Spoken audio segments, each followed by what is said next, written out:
In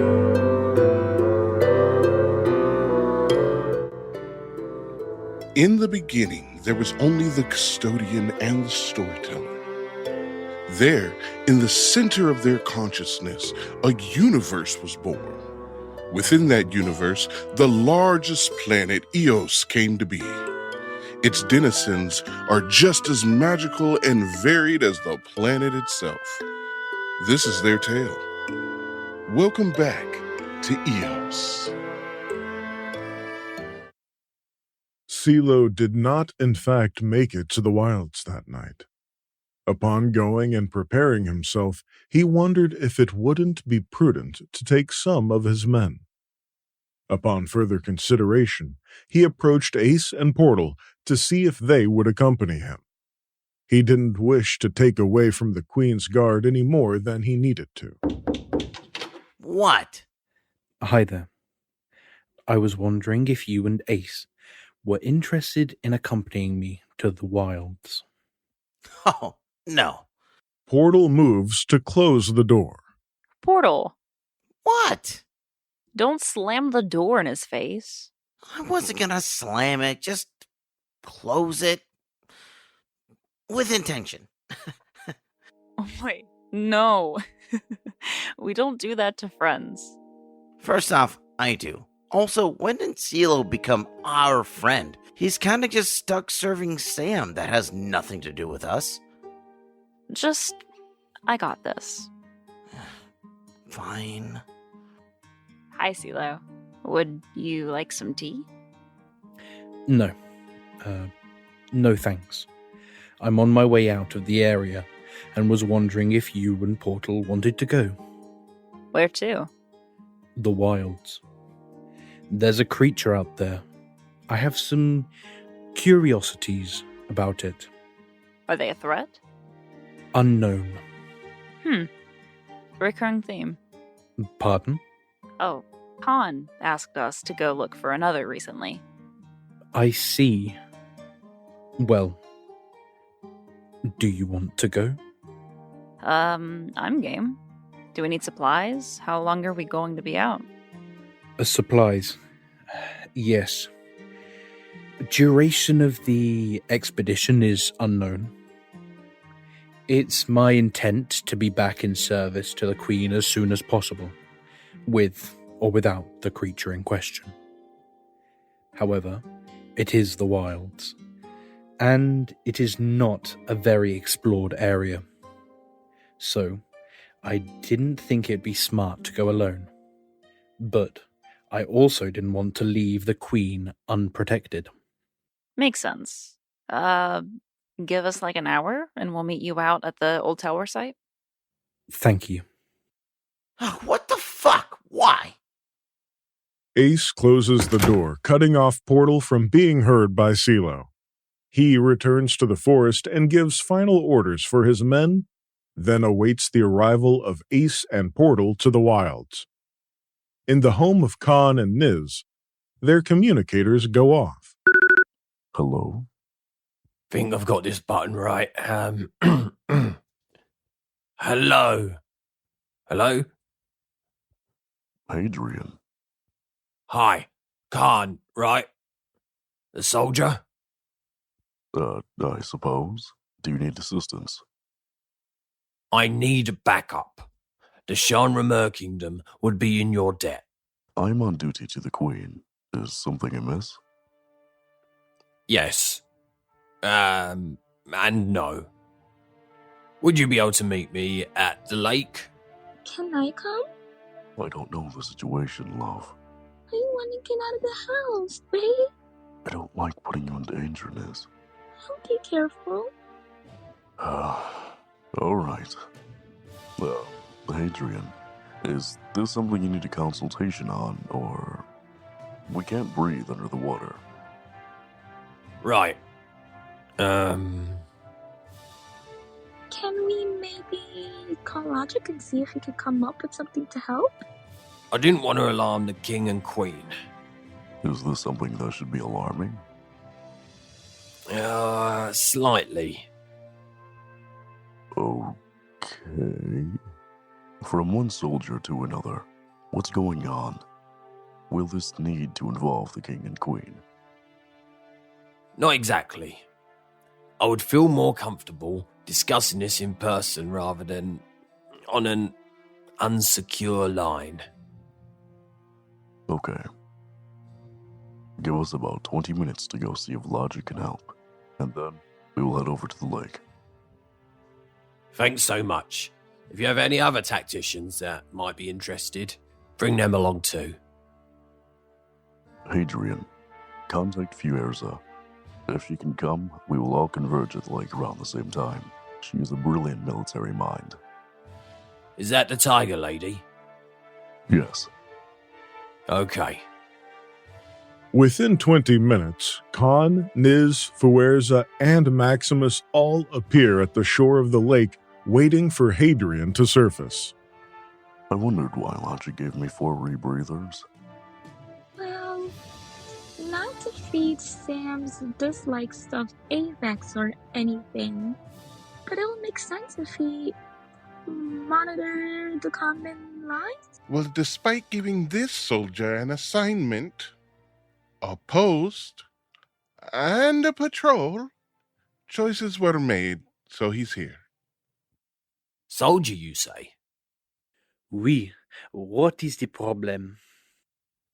It's Salain. Is he okay? Oh, he'll be fine. He's at home resting. Put those on, let me explain. Are you guys good swimmers? After a communal nod and donning of the rebreathers, Hadrian leads them deeper into the lake. They swim for what seems like forever when they reach an underwater cave. As they break the surface in the cave, Hadrian leads them to a section of rock formations. There's been an attempt on Sal's life by the Freshers. In Aria and Eclipse's home, Aria was convincing Eclipse to go on an adventure with her to the tundra. Come on, Clipsy. It'll be fun. You and I have very different ideas of fun, Firebug. Why the tundra? It's cold. Well, first off, I just want out of the house. I love you and I love being at home, but I'm ready for a little fun. Come on, where's your sense of adventure? Secondly, I feel like being a wolf, you would really enjoy the cold. I do. I just... What? I don't wanna meet more people.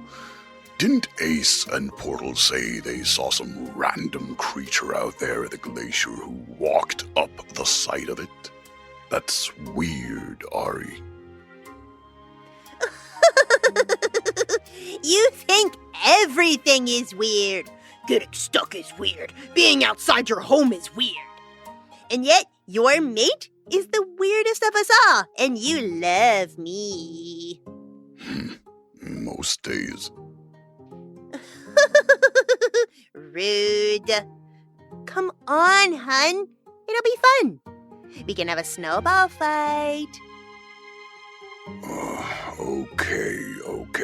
A run in the snow doesn't seem like the worst thing. Oh, yay! We got those temperature regulators from Logic, just in case. Okay, all right, let's go. Celo, Ace, and Portal had walked for hours into the wilds.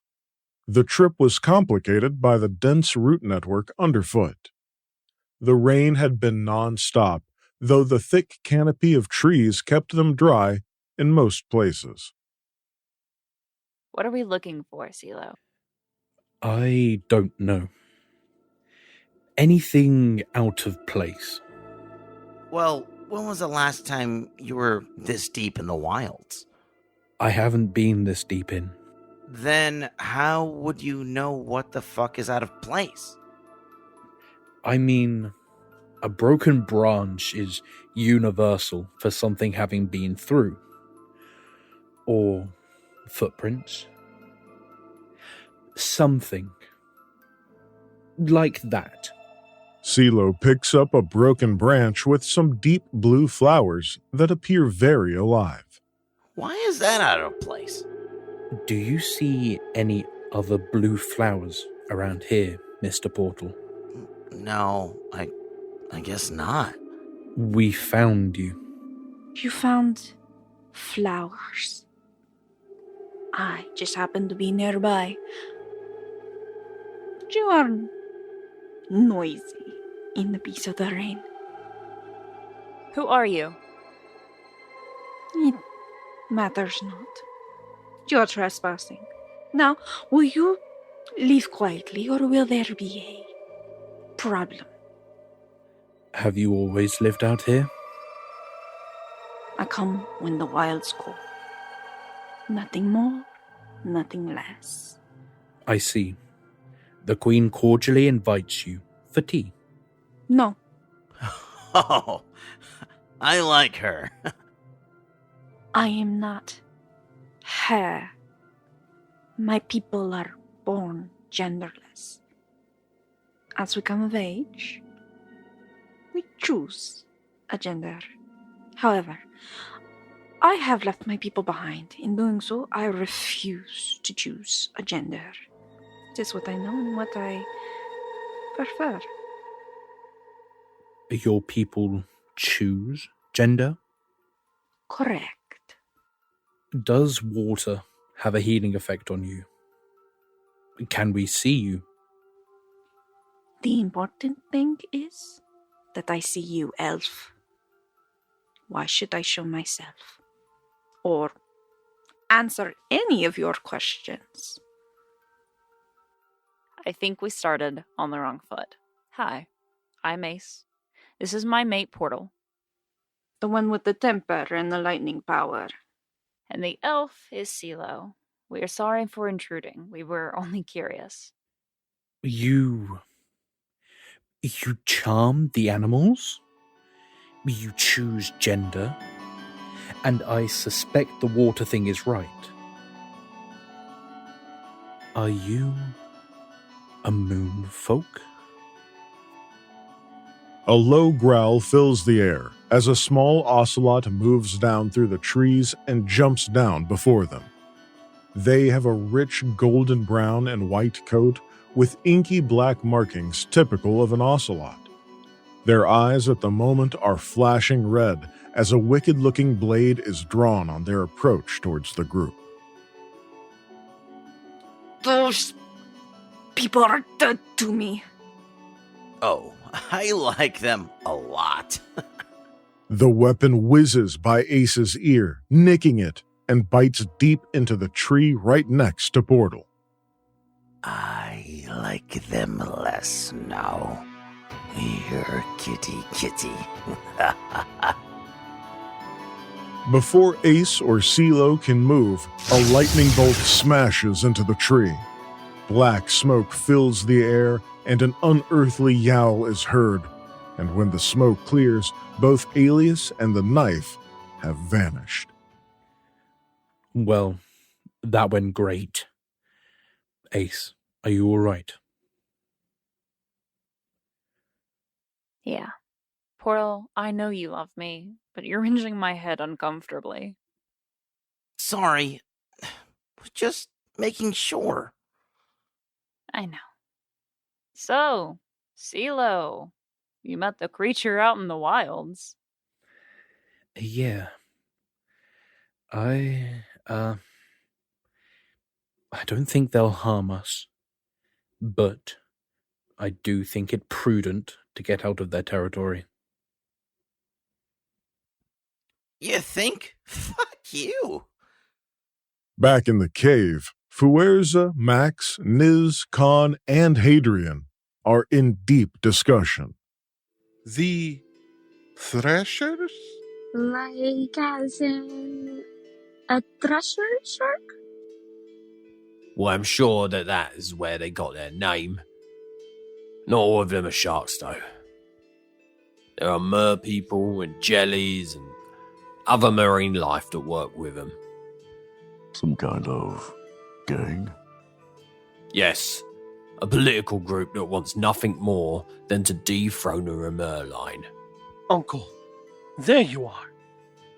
Why are the service dwellers here? Oh, you didn't tell them, did you? Well, I didn't tell Sam. Uncle, I'm fine. He is acting out of love. I know, but it's not like our men can't handle it. Yes, they can, but I believe there's a mole in the ranks. So I brought in those who I knew for a fact weren't involved. Okay. Do you have a plan, Uncle? Well, you being here thwarts one of the options. Well, I've got a few in mind, but before we get into all of that, how are you feeling, lad? Uncle! Drop the sass, boy. I see why we were called in with that kind of attitude. Oh, he's young. And can't answer how he's feeling because he's what? Too old to be looked after? Child, I don't even remember having parents. I have been alone as long as I remember, and believe me when I say I have a long memory. Treasure those who take care of you. I'm okay, Uncle. I still feel a little dizzy, but nothing's broken. And I'm sure once I eat, I'll feel right as high tide. Good man. Now, here's what we're gonna do. The trip into the tundra was, for Eclipse, blessedly people-free. They avoided the areas that appeared to show signs of communities of people and found themselves near the glacier. Is that glacier cracking or melting? It can't be melting. The weather hasn't gone up a single degree since we've been here. I was watching because, I worry about that. Fire, snow, Oh, Firebug, don't get me wrong. You are hot, but not global warming hot. I don't know whether to be offended or flattered. My sweet Ari, you can light up my world anytime, but you aren't going to melt the whole glacier unless you really tried. But you are right. It's cracking, but listen. When they both stop moving around, they hear it. Rhythmic cracking. There's a single mental signature over there. It's all by itself, but it's very different. In what way? I don't know. I know you didn't want to meet more people, but... I admit to a certain level of curiosity. Who beats up a glacier? Someone not interested in harming other people.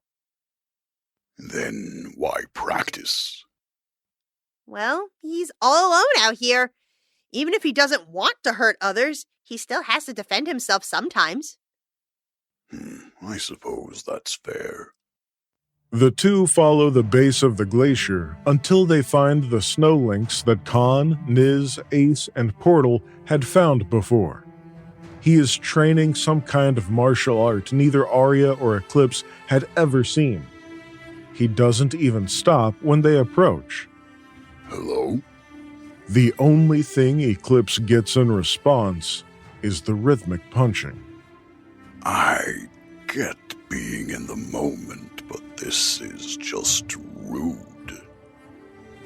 Now wait a second. Maybe he can't hear us. Hello? Over there? We mean you no harm. The snow lynx continues on, not missing a beat, and now adding in kicking to his punching. He is training hard. Maybe he enjoys it, Eclipse.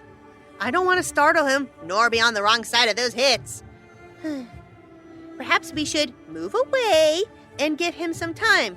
We can hang out, and he'll see us when he's done. Perhaps I can make a telepathic connection. He seems very smart. Sure, Firebug, we can do that. Do you know any sign? No, but I bet we can figure out some way to communicate.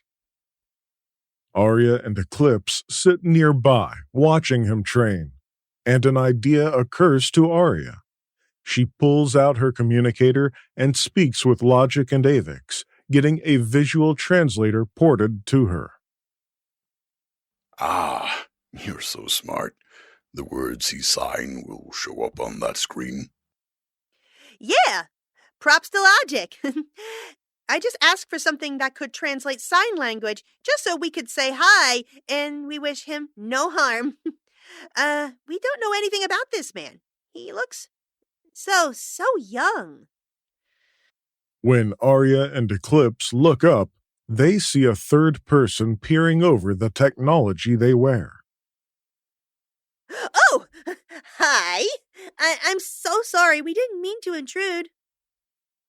As she speaks, a pair of hands appear and sign her words as she speaks them.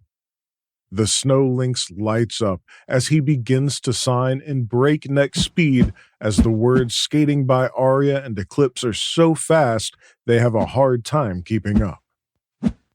Whoa, easy. Easy. Goodness, even I can feel his excitement. Oh, yeah, if I had to guess, he hasn't been able to have a chat in a long while. Oh my goodness. Okay. Hello there. I am Aria, and this is my mate Eclipse. It's nice to meet you. Please bear with us. We haven't learned any sign directly, and the translator takes a moment. Could you tell us your name? The snow lynx gleefully speed signs a few more times to where the translator literally couldn't pick up what was said, and it glitches. Eclipse and Aria share a laugh, and the young boy finally slows down. The name, River. Well, it's nice to meet you, River.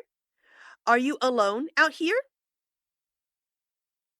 The text scrolls by with a yes. The conversation goes back and forth between the three of them for several hours, and as the day draws to a close, River walks Aria and Eclipse to the edge of the tundra. Oh, do you want to come with us? I'd hate to leave you by yourself. Maybe our friends, Sam and Logic, can find somewhere to put you up nearby? He signs one more time slowly.